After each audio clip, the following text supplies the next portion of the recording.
it's your girl C Chronicles. Today we are doing something different. This is an unsent episode. I am in the kitchen and I'm gonna make some shawarmas for you. So if you're interested in that sort of thing, join me as I walk you through on how to make the shawarma, the filling and everything else. I hope you enjoy, so come with me. Okay guys, so let me introduce you to the ingredients I'm going to use for my filling, for the shawarma filling. This is completely, individual based. It's entirely up to you what you want to use in your meat. So I have my vinegar as a tenderizer. I'm just going to use a tablespoon of this. I'm not using a lot of it. Oil, obviously, tomato and onion, some Maggi cubes. These are beef cubes, and then some madras because I want it to be a bit spicy. Your madras can be mild hot or it can be the Thai madras. It's entirely up to you. I'm using some lemon and herb. I'm using some crushed garlic. I'm using some basil, barbecue, and mixed herb.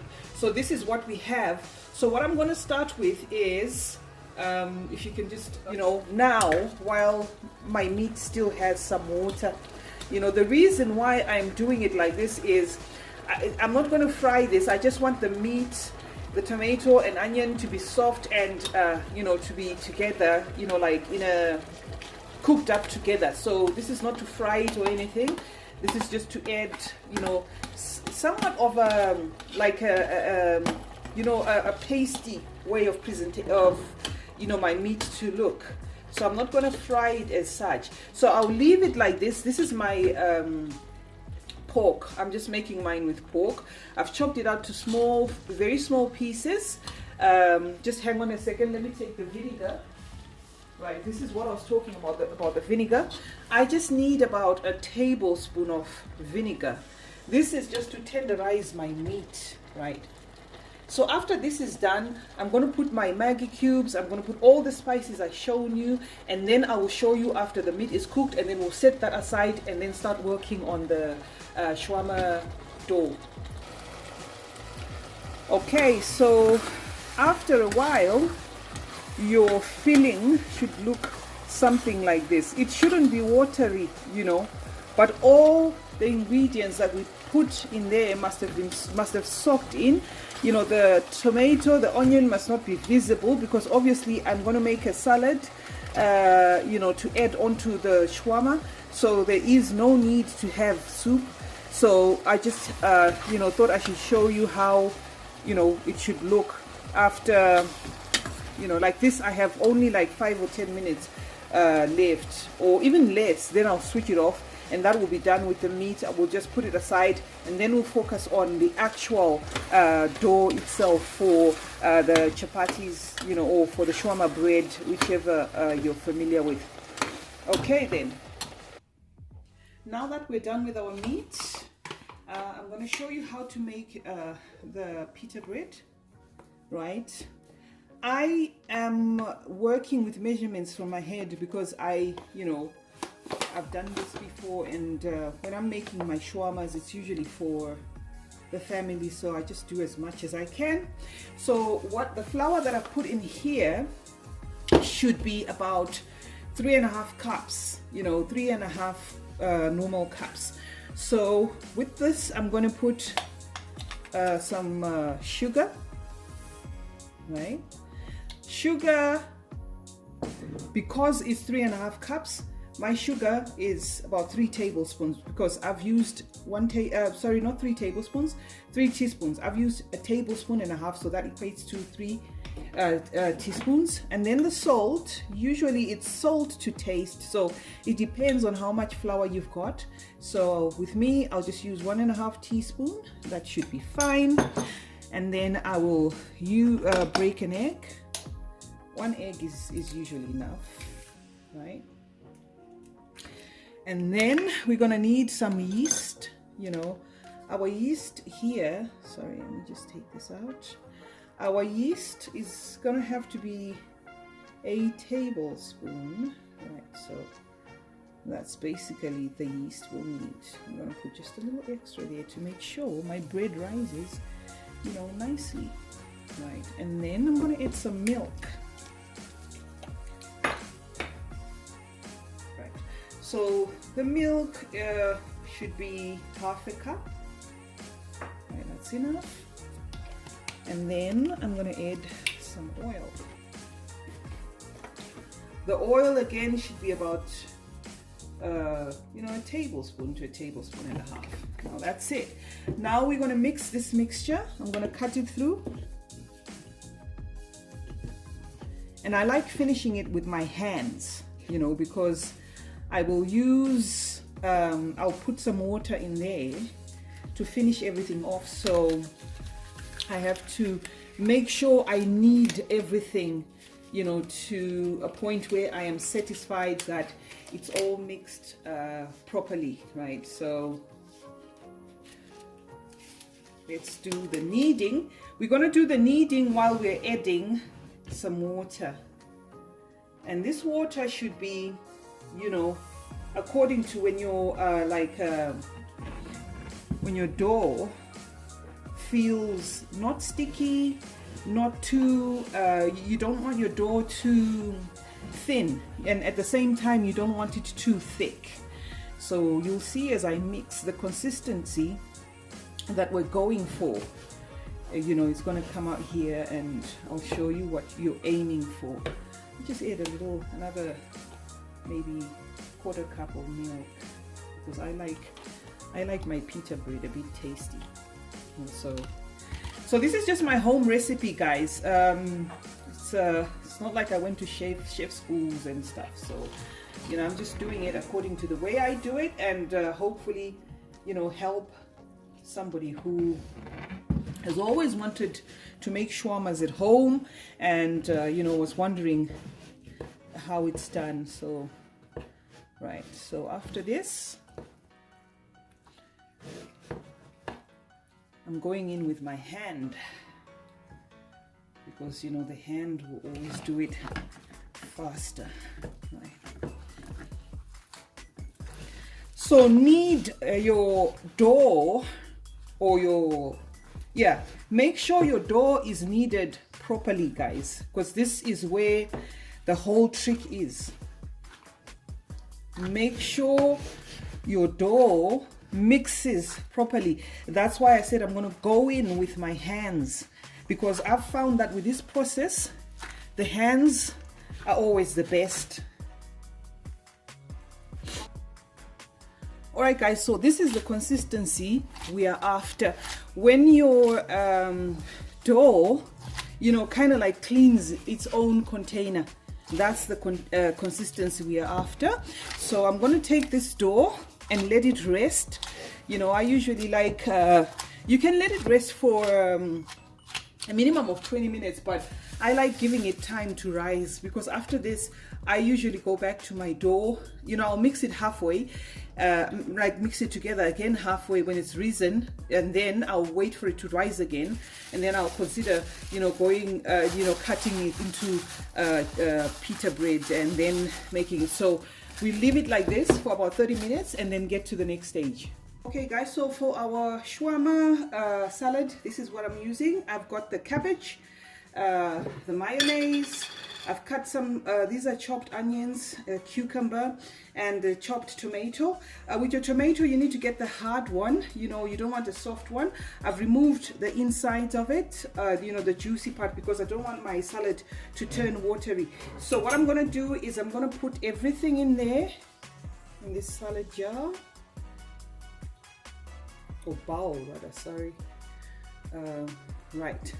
And then I'll have to put some salt, some spices. You can put your ground garlic in here, just a tad bit. I like to put some salt as well.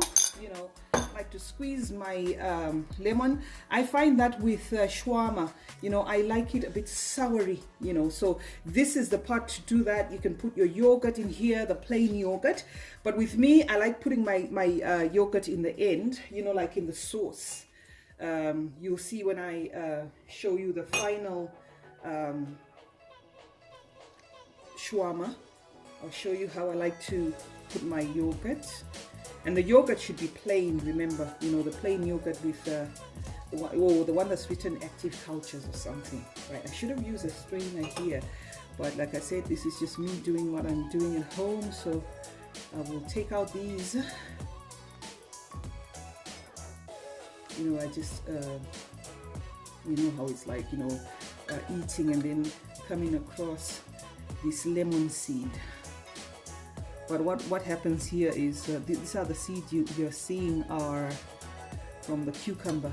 So this will need a good mix. And like I said, you know, I put a lot of other spices in here. You can put your black pepper, you know, because this will just give it that kick that you want. So you can put your black pepper in here, or any other spices that you're comfortable with. You can put your rosemary, you know, just to give it that punch, right? So I'll be generous with my salad cream, because the salad obviously will go down. If you want to use something else, you know, other ingredients, you can go ahead. You know, there is no formula to what you put as a filling. Like I said, even with my meat, you know, I don't really follow, you know, I didn't follow like a recipe. You know, just make sure with your meat must be, I like keeping my kitchen scissors handy, you know, for chopping like huge chunky bits like this. You know, I like you know, making sure my shawarmas are what I like. You know, just make sure that they're not soupy, you know, because the soupy part, that will be taken, you know, care of by the sauce and the salad and stuff. So the meat and everything, as I dress my shawarmas, I will show you. So we're going to leave this salad. I'll put it in the fridge after I've mixed it well, and then I'll get back to you to make the chapatis with you. So this is our dough. Our dough has risen, as you can see. If you looked at the before, it was quite flat. Now it has risen.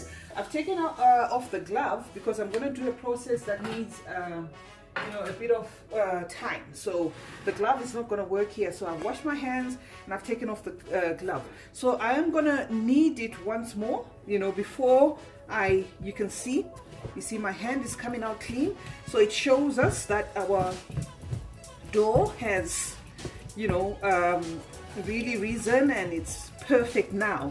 So what you need to do is you're just kneading it again for, you know, the next process. Right. So I still have my flour here. That's because I am going to form, you know, some little sorry, I was actually about to skip a part. Right, I need to take it all out like this before I right. So I'm gonna do this. You flatten it. In fact, may as well cut it because it's a bit too much. You see, your dough is very manageable, but you can actually cut it. So I'm going to flatten this, because what I want to do now is I want to make smaller versions of what I already have now, and then put them in these trays, you know. So right, this should be enough. Now you're going to have to cut and make you know, some small balls like what I've just done here. I'm going to cut this into two like that. Again, repeat. Right, so this is basically the process that we'll have to keep repeating until our dough is all, you know, we've made little rounds of it, and that's going to determine how many pita breads we have. So I'm going to continue doing this off camera and come back to you once it's sorted. But what I need you to take note of is, once you have formed your dough into little round parts like this, you are going to have to cover it.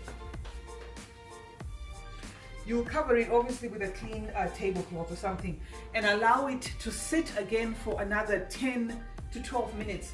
This is just to make sure that the mixture, you know, is properly risen again. In as much as we left it there to rise, we're going to have to leave it again for about 10 minutes or 12 minutes or 15. It just depends. I like doing my pita bread when I'm actually working, because I can, you know, do these little round dough balls and then leave it and do something else and then come back to it later. So I'm going to do the rest, and then after I've done the rest, I'll come back to you and show you how to roll them, and all that will be left after that is just to make them, to cook them. So let's go. Okay guys, so my dough has risen. I'm going to start with this one. Right now we're going to roll them, so I'm just going to leave these ones and I'll show you one. So this is your pita bread, right? You see, we are real here. It's broke, doing things at home, but at least you know, I'm making something scrumptious that I know I love and my family loves. So I'm gonna roll out one for you, and then make it and then dress it, you see, and then you see, you roll it into a size that you are comfortable with. If you want it that big, you know, it's entirely up to you, but don't leave it too thick, because the problem with that is it becomes very difficult, you know, to fold after you have cooked it. Right, so I have taken one that I just rolled for you guys. You know, don't mind this rising, that's just because it's got yeast. So this one is ready, right? So this one is already ready. You don't want it too hard, because then it's hard to, you know, stuff it. Right guys, so this is my pita bread. I am going to roll it into a cone, right, and then I'm going to stuff it. Sorry, I rolled it too quick. So this is what I was talking about, you know, where you can put like a, you know, like a creamy base, or you know, whatever it is you prefer to put. This is my own mixture.